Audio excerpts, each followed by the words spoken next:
नमस्ते मुलांनो, आज आपण एक नवीन कविता शिकणार आहोत. प्रभुदयाल श्रीवास्तव इथे नवीन कविता आपल्याला सादर करत आहे. कवितेचं नाव आहे नदी कंधेपर. नदी कंधेपर ही जी कविता ही काल्पनिक आहे. इथे कवी एक नवीन कल्पना करतो की जर असं झालं तर किती आनंद होईल आणि आपण वेगळ्या आनंदामध्ये जगू शकतो. बघा, यह कविता कल्पना आधारित है. कवि कल्पना करते हैं कि यदि हम नदी कंधे पर उठाकर अपने घर ले आते तर कैसा आनंद आता. कंधा म्हणजे काय? खांदा. तर त्याने विचार केला की ही जर नदी आपण खांद्यावरती असून आपल्या नदी घरासमोर किंवा घराजवळ ठेवली तर आपल्याला किती मजा येणार. बघा, नदी तुम्ही कुठे बाहेर फिरायला तुम्हाला नदी किनारे बसायला, राहायला, तिथलं जे क्लायमेट असतं, वातावरण, ते खूप आनंदित करतं. हीच कल्पना कविते इथे आपल्याला सांगत असतो. जर ही नदी मी घराजवळ घेऊन गेलो तर, किंवा आपलं जर नदीच्या किनारे घर असलं तर किती मजा येईल. हे या पाठातून आपण इथं शिकणार आहोत. तर कविता चला शिकूया आणि ह्या कवितेचा एक वेगळा आनंद घेण्याचा प्रयत्न करूया. चला ऐका.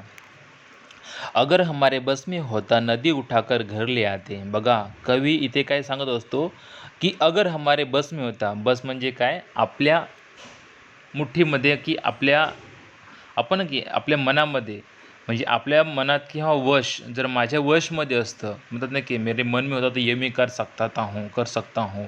म्हणजे अगर हमारे बस में होता, बरं, अगर कदाचित माझ्या वशमध्ये असतं तर ही नदी उचलून मी माझ्या घराजवळ आणली असती ना. अगर हमारे बस में होता नदी उठाकर घर ले आते. माझ्या जर मनामध्ये किंवा माझ्या जर वशमध्ये जे ही नदी असती तर सरळ ह्या नदीला उचलून मी माझ्या घराजवळ आणलं असतं. पुढे ऐका. अपने घर के ठीक सामने उसको हम हर रोज बहाते. आणि ह्या नदीला आपल्या शेजारी घराच्या जवळ दररोज तिला वाहायला सांगितलं असतं. म्हणजे ते पाणी असतं ना, एका प्रकारे झरणा टाईप, त्याप्रमाणे तिला वाहायला लावलं असतं, असं इथे हा कवी आपल्याला सांगत आहे. बघा, उसको हम हर रोज बहाते. तर बहाते म्हणजे का, ती नदीला वाहायला सांगितलं असतं. कूद कूद कर उछल उछल कर हम मित्रों के साथ नहाते. आणि त्या नदीमध्ये आम्ही सर्व, माझे मित्र, खूप मजा, किंवा त्या नदीमध्ये आम्ही अंघोळ पोहायला गेलो असतो आणि खूप मजा किंवा एन्जॉय केला असता. बघा, कूद कूद कर उछल कर, त्या पाण्यामध्ये आम्ही उड्या मारल्या असता, खूप वेळ अंघोळी केली असती, खूप मजा केली असतं. इथे असं कवी सांगत आहे. पुढे ऐका. अगर हमारे बस में होता नदी उठाकर घर ले आते. अपने घर के ठीक सामने उसको हम हर रोज बहाते. कूद कूद कर उछल कर हम मित्रों के साथ नहाते. काय सांगितलं की आम्ही त्या मित्रांच्या सोबत त्या नदीमध्ये खूप एन्जॉय केला असता, मजा मस्ती केली असती. पुढे ऐका.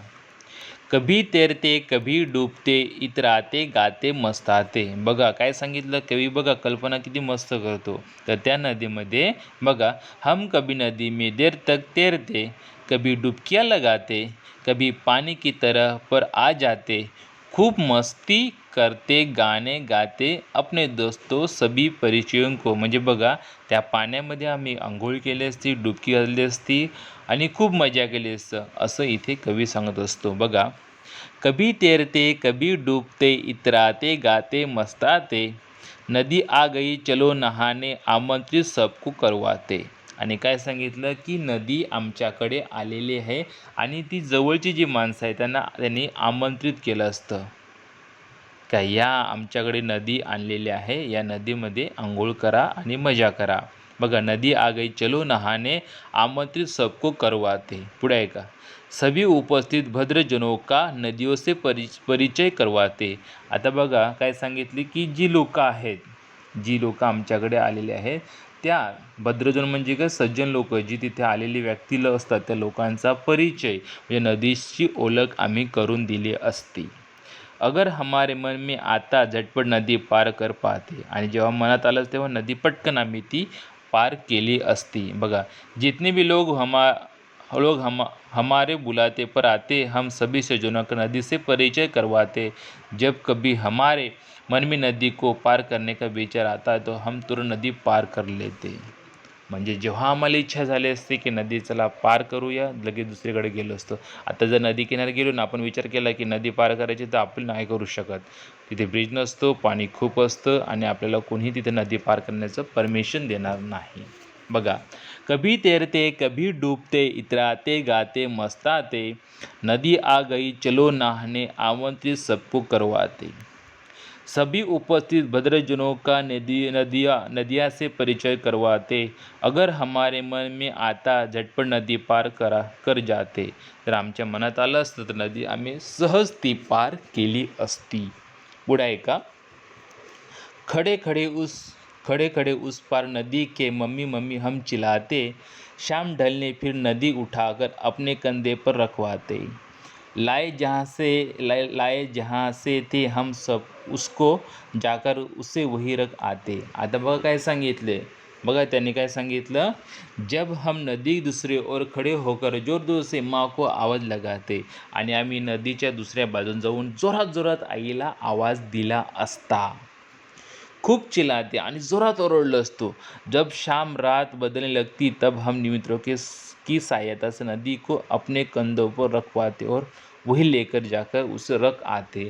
आणि जेव्हा संध्याकाळ होईल तेव्हा पुन्हा ती मित्रांच्या सहाय्याने नदी उचलून पुन्हा ज्या ठिकाणी ती नदी आणली होती त्या ठिकाणी आम्ही पुन्हा ती नदी नेऊन ठेवणार किंवा नेऊन ठेवली असती. बघा काय, अपने कंधे पर रखवाते, लाए जहाँ से थे हम, उसको जाकर उसे वही रख आते. म्हणजे ज्या ठिकाणी ही नदी आणली होती त्या ठिकाणी पुन्हा ती नदी आम्ही नेऊन ठेवली असती मित्रांच्या सहाय्याने. तर कवी इथे एक वेगळी कल्पना करून ही कविता आपल्याला सांगण्याचा प्रयत्न करत आहे. कवी ही जी कविता आहे ती नीट वाचायची, दिलेल्या प्रश्नाचे उत्तर लिहायचं आहे आणि ही कविता तुम्ही तोंडपाठ करायची आहे. धन्यवाद.